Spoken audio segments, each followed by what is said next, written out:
In this project, we've got some settling that's been happening and causing cracks near the ceiling. That's what we're after right now. So as you start your job, make sure you have covered the floor with cardboard or plastic. Use a 6-inch blade and a 9-inch blade. That way we can keep the joint compound right at the edge of the blade.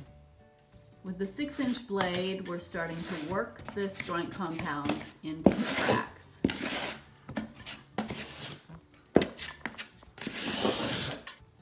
You can use the big blade to supply the little blade.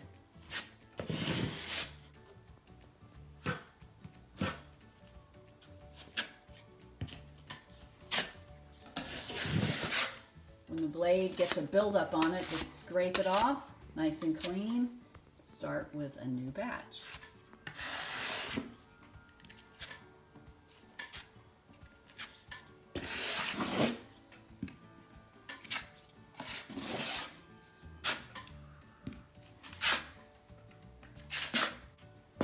Once you've built up enough of the joint compound over the area you're repairing, then you glide across to scrape off the excess without digging down into the damaged area. At the end, you want very large, light strokes scraping between each one so you can smooth the entire area. Now, we have fanned and feathered this out pretty smoothly. We don't want to have to sand much at all, but we may have to do a second coat on here, and it'll be a very light one.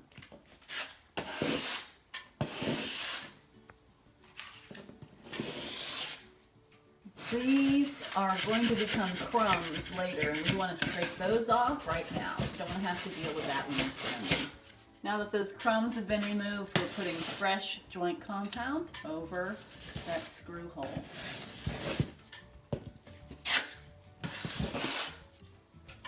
And when you see a low spot, add a little bit in and glide over. Don't overfill, but you do want to try to make the crack disappear.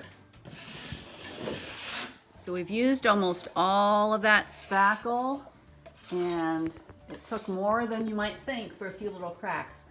One side of the crack looks pretty well covered. We might just need a little bit of sanding.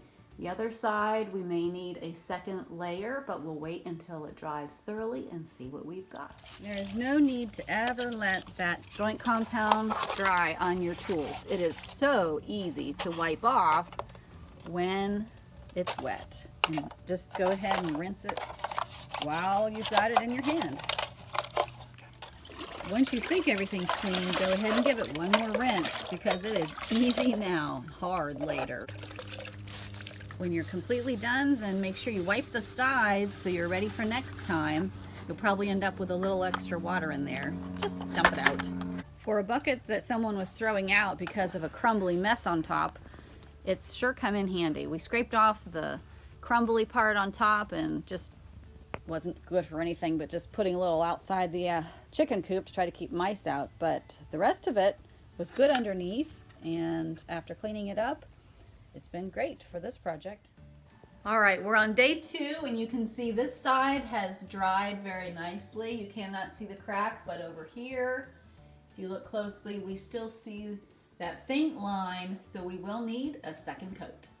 First thing you want to do is take the blade across the dry wall and just scrape off any of the nibs, any little grooves that are left on there before you touch it with the wet compound.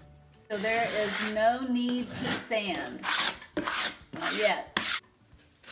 Now that it's very smooth, we're putting on an additional coat. We have to build it up in the corner between the ceiling and the wall so that line goes away.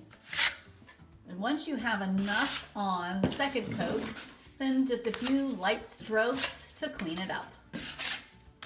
And after you've got that built up for the second time, just a few light strokes as you scrape that blade on the second knife, and you're done. Now with everything dry, we'll give it a light wet sanding and prepare to paint. A wet sponge and some water is all we need. And with a clean rag, wipe away the dust and crumbs. And with the paint on, you can't even tell the cracks were there.